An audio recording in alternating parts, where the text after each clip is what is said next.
So today we're at the Mount Cotton RACQ Mobility Centre. We're going to have a look at some electric vehicles. You're with Jules Knight.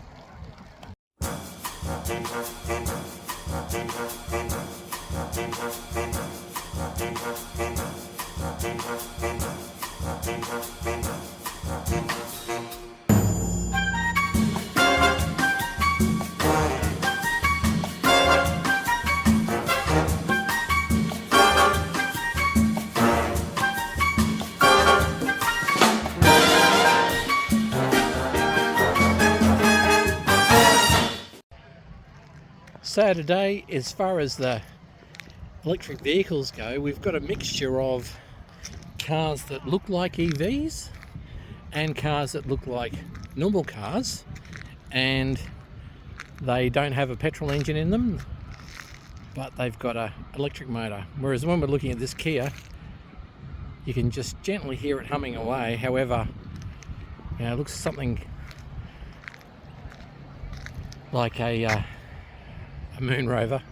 But anyway, then you have Hondas, and I had a look at this Polestar 2 before.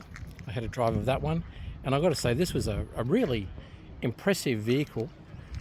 The rep told me that they were made by Volvo, and it had excellent response, really good driving images as far as dashboard were concerned.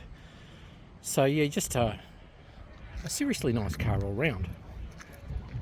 Had really good response, and they had two versions of this. They had this one which had the two engines, and another one single engine. This one's the Cupra. And I also had a drive of the Peugeot, so that was a really good car actually. Very nicely appointed. Paint on it was excellent. All the things you got to look for. Just not only is it an electric vehicle, but how well is it finished off? The Hyundai, when you're looking at that, looks very modern across the front with a whole set of LEDs on it. Just nice cars all around. You can see the ones that are conventional motor cars with an electric engine in them, and then others that just look like a car as well. Here's your Build Your Dreams car, the BYD. Haven't been in that one yet, but looks like a nice enough car. Here's the Volvo. When you pop the bonnet on them, you can't see very much as far as the engine is concerned with these EVs generally. Now this one has got to be the pick of the litter, I would say. The Audi Sport. This is a seriously nice looking motor car, and I think it would really move as well. Everything about it is nicely appointed.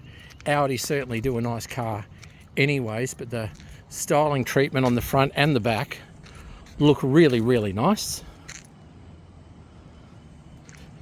So as you can see, the car's well styled and very well finished as well. Big wheels, big brakes. No, very nice. Here we've got the Tesla. I had a bit of a drive of a Tesla before. They were a nice car. Very basic and minimalist inside. When you look at the dashboard, I'll show you what I was talking about. Okay, you can just see that's not very much going on there at all. Everything about them is minimalist. Get the red MG. They look pretty snappy. Here we go. I took the Audi before. This was a car with serious punch. This was a nice vehicle before. SUV Audi. And the specific Hyundai. Nice cars. The VW version of it. Kia. You can see what I'm talking about as far as the Moon Rover is concerned. Nicely appointed inside. There's your electric vehicles. There's your inside.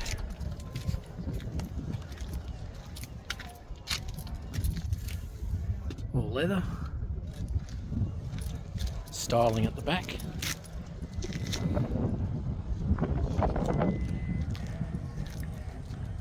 We go back to the Polestar. This was very nice. When I had a drive of it, you know, everything's on top of you.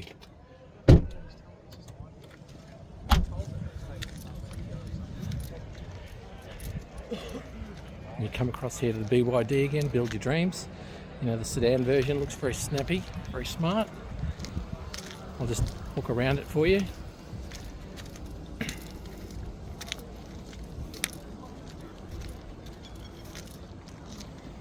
BYD seal. Okay. I like the wheels on this one. This one's a cute little car. Looks very urban application.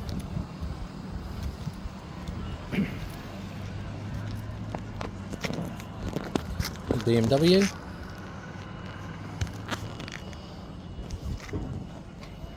Just looks like a normal car, that one. Another Build Your Dreams. And another Kia. Now, electric vehicles just aren't domestic vehicles, you've got industrial use as well. And so today, as far as the display is concerned, you know, they've got the diggers, the electric diggers, you've got a small Pantech, you've got the flatbed.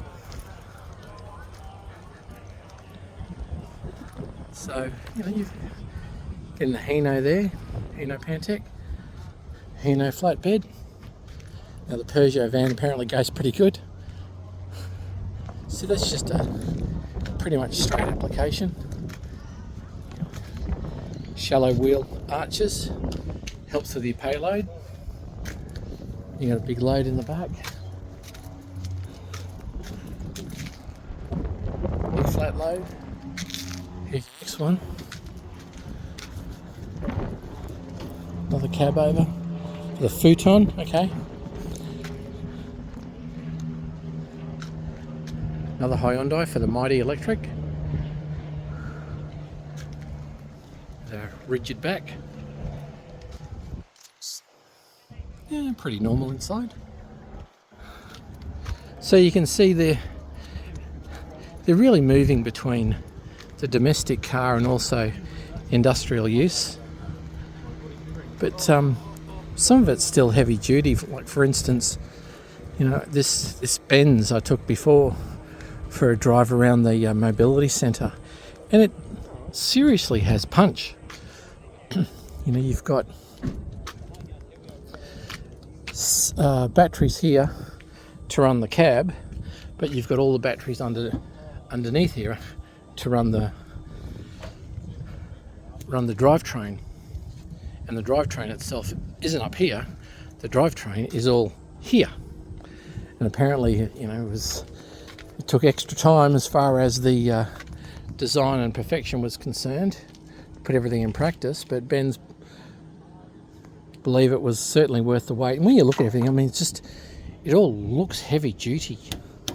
You know, that's a heavy rigid truck, so you're going to put a big flatbed on that, or you might have it as a tanker or as a tipper, whatever is the case, depending upon the industrial application. So they look really, really good. And then here you've got an electric forklift reach truck from JCB. So seriously, heavy duty for their application. You know, they've got a moving boom here, depending upon, you know, what type of tonnage they need to lift. It's all clearly marked there. And then you've got your forks at the front. So, look, today's been a really good day. I'm very happy I came along to see what the offering is. But yeah, as far as the pick of the litter is concerned, the Benz truck is a very good vehicle in the heavy vehicle space. But the sports Audi is really a vehicle for, you know, all seasons, and also you know what you can have as far as you know, a domestic car is concerned, that is an electric vehicle, and how well it goes. So yeah, look, a lot's going on here at Mount Cotton. I'm really pleased with the show up of vehicles that were able to be displayed and allowed for fleet managers to have a look at, so they can get a bit of an understanding about, you know, what the current generation of EV is doing and what technology it's got, because some of it is really, really surprising. So I'm just so pleased that I came. But there you go. That's the electrical vehicle day here at Mount Cotton at the RACQ Mobility Centre. Your Jules Knight.